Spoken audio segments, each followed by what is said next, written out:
Hi, I'm Zoe Gomes-Aviv, and today I will be taking a deeper look on how toxic masculinity affects our society. Through my presentation, A Guy Like You Could Use a Warning: The Impact of Toxic Masculinity. So, in my thesis, I suggest that toxic masculinity is encouraged and fueled by our patriarchal society, even though it is physically and emotionally harmful to all.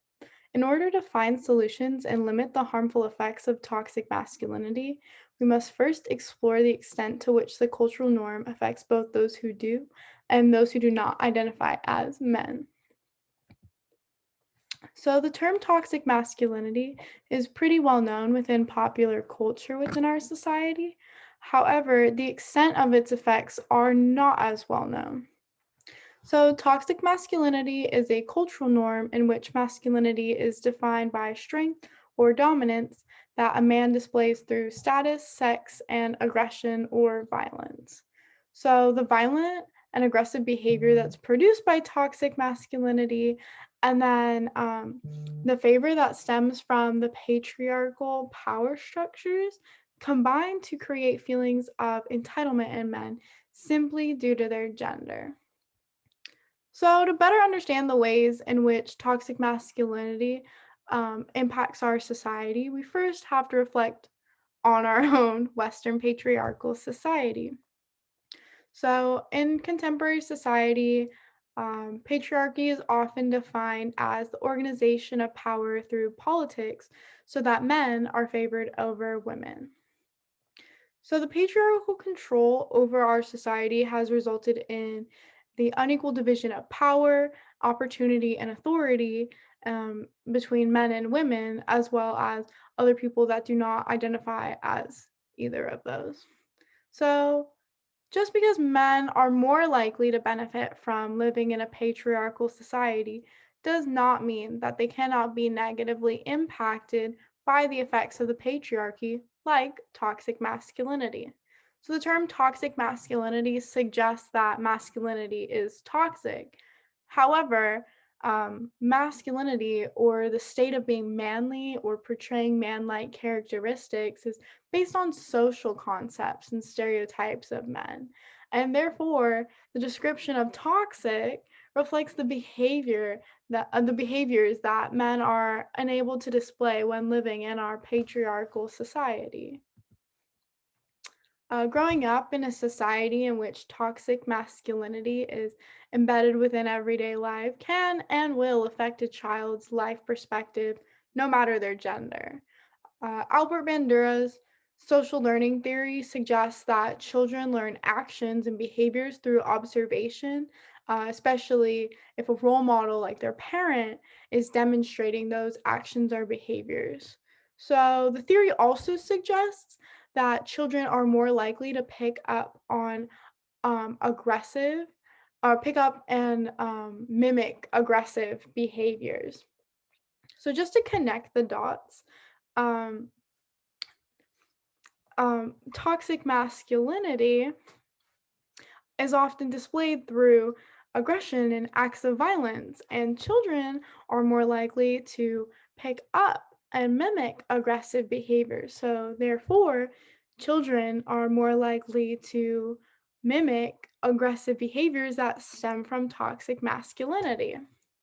So, mimicking these aggressive behaviors is often seen more socially acceptable for male children than it is for female children. And this is often due to the social expectations and gendered standards that children are pushed to mold to.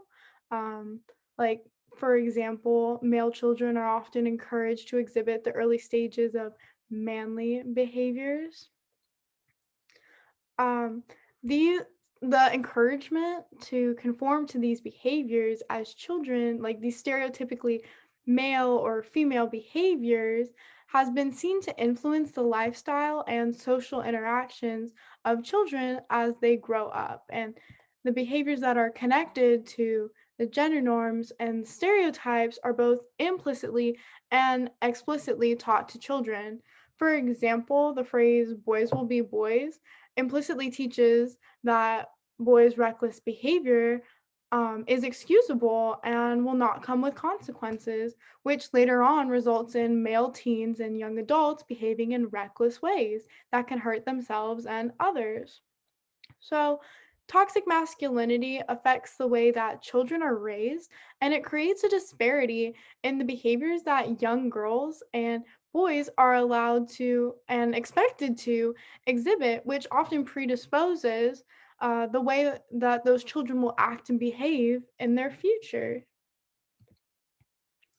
So, the displaying of aggressive behavior that stems from toxic masculinity is often a factor behind violent acts. So, as I stated before, toxic masculinity affects all members of our society, but it especially targets some groups like women and the LGBTQIA plus community. Because, and I'm going to read this quote here. When men actively avoid vulnerability and act on homophobic beliefs, ignore personal traumas, or exhibit prejudiced behaviors against women, this contributes to many larger societal problems such as gender based violence, sexual assault, and gun violence. So, the pressures that from early childhood that I was discussing earlier that are placed on men often result in dangerous situations later on. So back to what I was saying about the groups that are targeted more.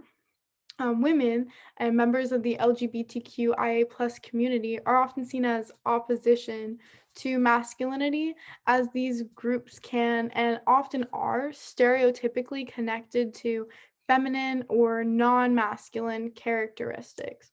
So when men feel threatened by these masculine opposing groups, they often act out and sometimes violently to show dominance over these groups. So, examples of this display of dominance can be seen in the form of normalization of acts of aggression against women and members of the QIA plus community, like catcalling, objectification, and peer pressure to perform intimate acts. The UN Women found that globally, 97% of young women and 70% of all women have experienced and endured sexual harassment in public spaces. So that statistic just goes to show just how far toxic masculinity reaches around the globe beyond our own society. So, the patriarchal society also fuels rape culture, as the harmful behaviors and actions that our society enables through toxic masculinity are directly connected to the core of rape culture. Rape culture can be defined as the attitudes that surround violence of a sexual nature, which would be rape, sexual assault, sexual harassment, objectification, etc. As you can see, this pyramid has some examples. Victims of rape culture are often treated with disbelief and or hostility, where perpetrators are not held completely accountable for their actions and are in some cases even shown empathy, which really reflects the patriarchal power structure within our society. So, rape culture predominantly negatively impacts women. However, all types of people can and are victims of rape culture. So, a byproduct of toxic masculinity is male entitlement or the inherent right to power that the patriarchy awards men from birth. So, male entitlement and toxic masculinity create a foundation in which rape culture is supported and protected, which allows harmful acts and behaviors to continue on within our society. So, for example, objectification, this occurs when a women's body body parts or sexual functions are isolated from her whole and complex being and treated as objects simply to be looked at, coveted, or touched, end quote. The normalization of objectification within our society often results in those that have been objectified held to a standard of appearance and not character, like most men usually are held to in our society. So, this can be extremely harmful and limiting as it places people that have been objectified into an inferior position within our society. So, objectification also leads the way to other harmful acts like sexual harassment, sexual assault, and even gang rape because it changes the way that people view others and reduces them to an object. Um, Hence the name objectification. So, I argue that the patriarchy cannot exist without toxic masculinity, which in turn produces and fuels the harmful system that is rape culture. So, rape culture often accumulates on college campuses, especially in spaces in which toxic masculinity thrives, like fraternities. So, RAIN, the Rape, Abuse, and Incest National Network, found that that's going to be this quote here 13% of all students experience rape or sexual assault through physical force, violence, or incapacitation among all graduate and undergraduate students. So that statistic is meant to represent all college students across the nation. And then, according to the National Center for Educational Statistics, about 19.7 million students are projected to attend colleges and universities in fall 2020.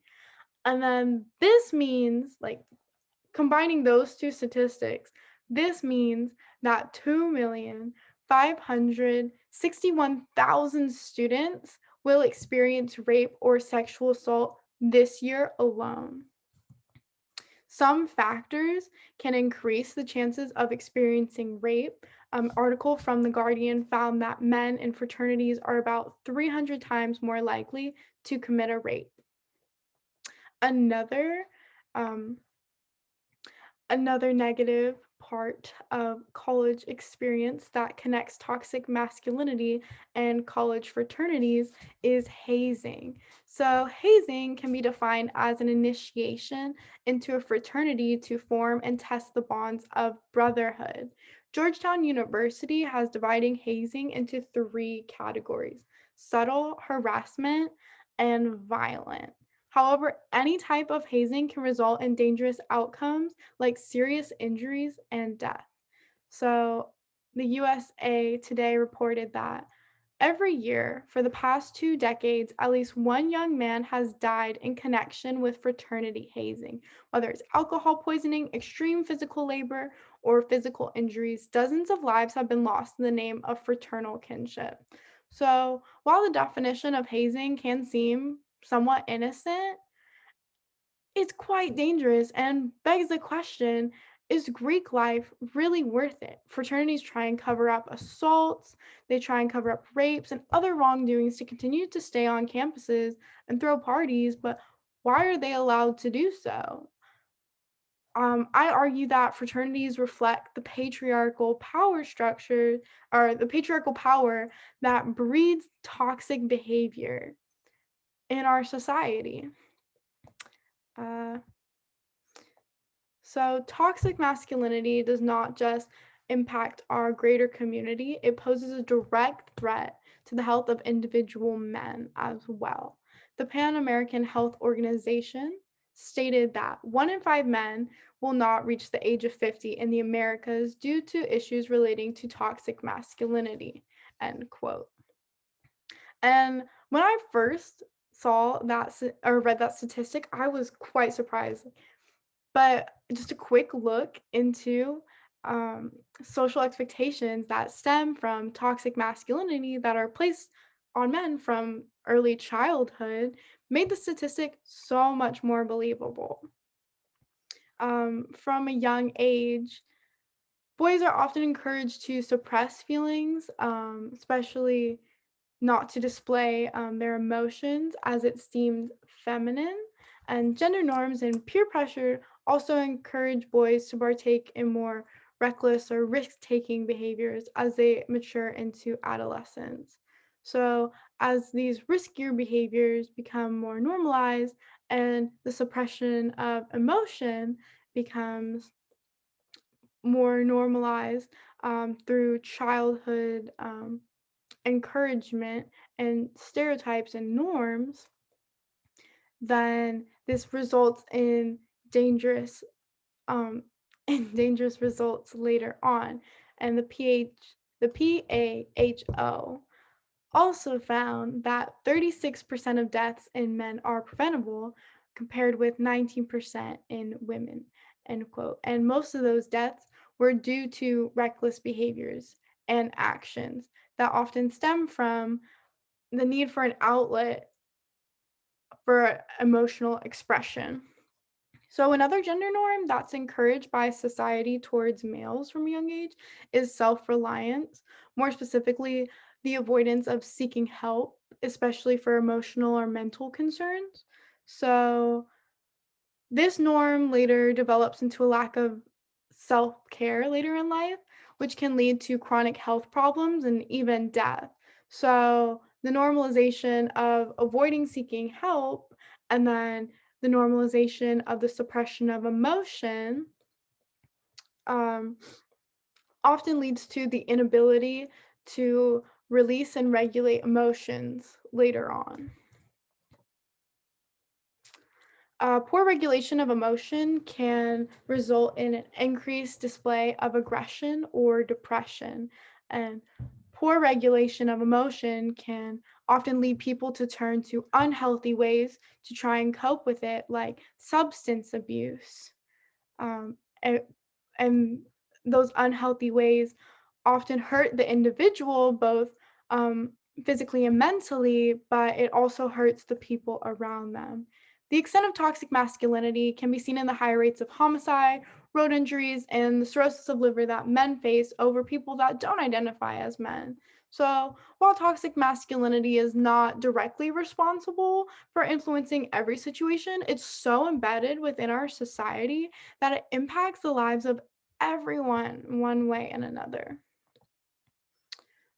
So, lastly, um, as I stated before, um, toxic masculinity is just so embedded within our society as it's enabled by the patriarchal power structure that controls our society. So to eradicate the negative, impactful nature of toxic masculinity would require completely rebuilding the structure of our society. And while that sounds a little crazy, I think that we could take small steps to get there. The first step I suggest would be limiting the depth um, and the first step in limiting the depth to which toxic masculinity impacts our society would be to bring awareness to the topic. We have to expose the groups that are affected by toxic masculinity, as well as the ways in which those groups are affected by it. I think that this is the most important step because toxic masculinity is commonly used as a term to negatively describe men, when in actuality, it reflects the historical inequalities of power, gender, and sexuality that have been enabled by the established patriarchal power structure. Um, as I stated before, some groups that are at higher risk for being negatively affected by toxic masculinity, which is why it's so imperative that we recognize the way in which toxic masculinity affects those members. And then instead of blaming men for their behavior, we must acknowledge society's role in the incubation of the negative behaviors that stem from the identity of toxic masculinity. Um, I also suggest that we utilize pop culture and media so we can portray more examples of healthy and conscious behaviors to oppose those toxic behaviors. I think that an increase in the portrayal of these healthy behaviors and actions, like emotional expression instead of emotional suppression, would work to normalize these behaviors in our society, especially as Albert Bandura's social learning theory suggests that people, especially children, are more likely to pick up on behaviors through observation. So I think that if we take small steps as a community to just be more conscious about the people around us, we can make our community a safer a safer place for everyone physically, emotionally, and mentally, and limit the negative impacts of toxic masculinity. Thank you.